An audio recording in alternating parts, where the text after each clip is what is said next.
এই গ্রুপটা রয়েছে, এখানে যে গ্রুপ রয়েছে বোথ গ্রুপ কি রয়েছে এখানে সেম, তাহলে এই গ্রুপটার হাফটা কি আসবে, আপে আসবে, এই গ্রুপটার হাফটা ডাউনে আসবে। সেম ওয়েতে এখানে যে গ্রুপটা রয়েছে এটার হাফটা আপে আসবে, হাফটা ডাউনে আসবে।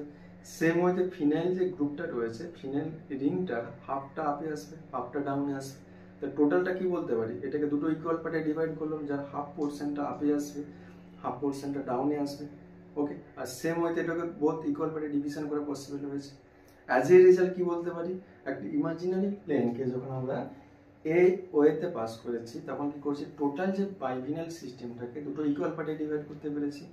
তাহলে এই যে প্লেন পাস করেছি, প্লেনটাকে বলা হয় প্লেন অফ সিমেট্রি। আমি বলেছিলাম না যে এলিমেন্ট অফ সিমেট্রি তিনটে হয়, plane of symmetry, alternating axis of symmetry, centre of symmetry.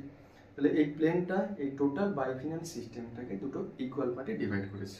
Okay, so এটা প্লেন অফ সিমেট্রি কি করেছে,